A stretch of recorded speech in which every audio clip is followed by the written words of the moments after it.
Pak Petrus Hans. Sebelumnya nama artisnya siapa? Petrus. Petrus. Tempat tanggal lahir? Padang tahun 90. Ya. Usianya? Yang 34. 34. Latar belakang pendidikan? Sarjana 1 seni. Bidang pekerjaannya apa? Saya di bagian 3D asset modeling. Oke. Pengalaman kerja sebelumnya itu apa? Jauh sebelumnya sini sama 3D modeling juga. Sama. Akun media sosialnya apa? Akun media sosial, itu harus dikasih juga ya. Harus. KWEE Hans. KWE Hans. Oke. Terus motivasinya apa tuh? Kata-kata motivasi? Motivasi, dalam hal apa dulu? Mungkin dalam hal pekerjaan atau ya buat semangat hidup aja. Buat semangat hidup. Karya sok lebih baik. Ya mantap. Aku boleh pertanyaan intinya nggak nih? Apa itu? Bagaimana Anda pertama kali mengenai dunia animasi 3D? Oh, animasi 3D pertama kali ya dari film media lah. Media kan dari film kartun, dari game. Pertanyaan selanjutnya ya.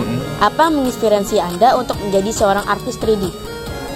Artis 3D inspirasinya karena rasanya kayak kalau karya kita dilihat orang dan dinikmati orang ya, itu ada kepuasan sendiri. Ya. Terus studi atau proyek apa yang pertama kali Anda kerjakan? Kalau secara komersil, saya Bring the Series. Apa nama divisi Anda di studio ini? Apa fokus pekerjaannya? Saya di 3D Asset Supervisor Modeling. Saya kerjanya untuk maintain aset dan juga tim untuk deliver aset-aset yang digunakan di animasi nanti, produksi animasi nanti. Baik. Terus apa tugas utama yang Anda kerjakan? Ya, sudah saya sebutkan sebelumnya. Iya. Apa software utama yang digunakan? Kita di sini di MNC Animasi ada 2 software. Ada Autodesk Maya dan Blender. Ya. Terus perangkat kerja yang digunakan? Kita rata-rata pakai workstation PC ya. Dan beberapa artis juga punya Wacom Intuos atau enggak pen display brand lain ada juga. Baik. Berapa lama jam kerja setiap minggu?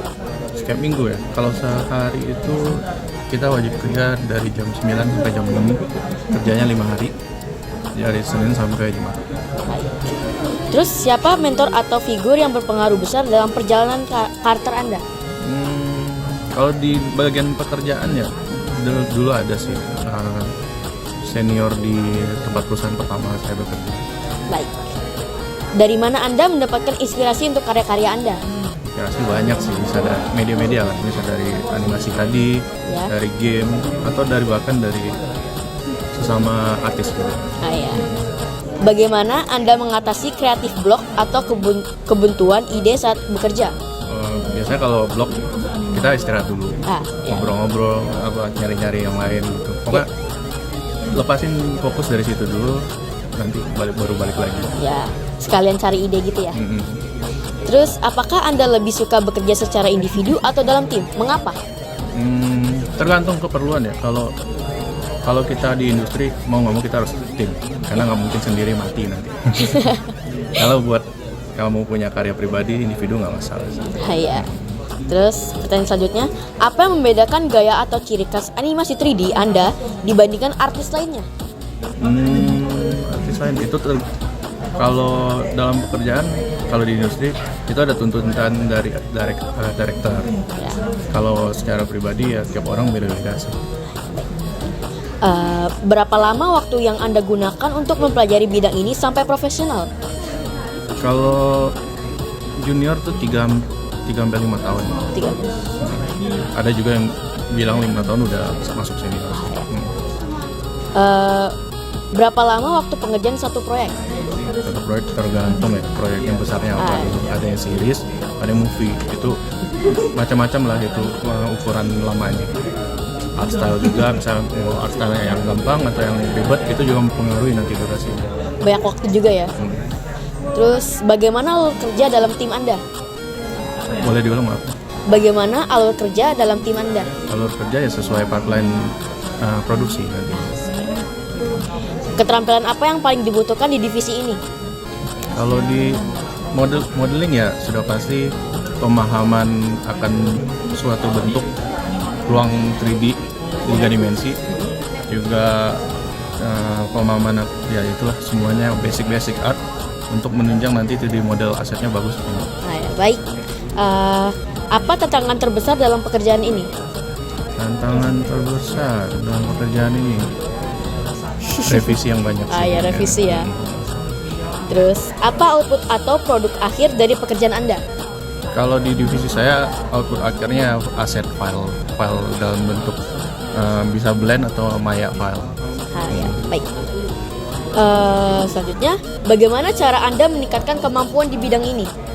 Bisa dari belajar dari tutorial di YouTube sekarang kan banyak ya. Ya, bisa banyak juga, banget. Ya. Atau belajar dari kolega atau rekan-rekan yang lain juga. Baik. Selanjutnya, proyek apa yang menurut Anda paling menantang secara teknis dan bagaimana Anda mengatasinya? Proyek itu kalau ukuran skala besar biasanya kalau kita diminta bikin set yang besar, padahal kita kan cerita lagi ngerjain series. Ya. Series itu harus ada pemangkasan dari segi technical. Jadi karena kita kan lawannya sama waktu ya. Jadi minta di hasilnya bagus tapi ringan dan cepat ya, itu tantangan banget. Baik. Selanjutnya, apa ambisi atau tujuan besar Anda di bidang animasi 3D? Ambisi. Ya ada sih, kalau saya murni karena uang. Oke, selanjutnya, apa yang Anda harapkan dari industri animasi 3D dalam beberapa tahun ke depan? Untuk Indonesia sih ya kita talent banyak sebenarnya. Cuma dukungan dari support dari negara buat naikin kita punya karya sendiri itu masih kurang. Ya, minim banget ya. Iya, padahal kita talent banyak, Iya, talentnya artis banyak gitu. Kurang dilihat aja. Ya. Nah, selanjutnya, apa yang Anda harapkan dari industri animasi 3D dalam beberapa tahun ke depan? Iya, bisa lebih maju lagi lah. Bisa karyanya bisa dilihat dan dinikmati sama orang kita juga. Apakah Anda memiliki rencana untuk mengajar atau membimbing generasi baru artis 3D? Belum. Belum ada kemauan gitu ya? Dalam waktu dekat belum. Terus, selanjutnya, proyek impian apa yang ingin Anda kerjakan di masa depan? Belum saya pikirkan sih. Belum saya pikir. Oke, selanjutnya, apa pesan atau nasihat yang ingin Anda sampaikan kepada mereka yang ingin mengejar karir di bidang animasi 3D? Apa ya pesannya ya? Kalau kalian suka sama karya sebagai hobi aja. Sebagai hobi. Kalau karir, ya, naik tingkatkan skill supaya bisa dipakai di tempat yang bagus. Baik.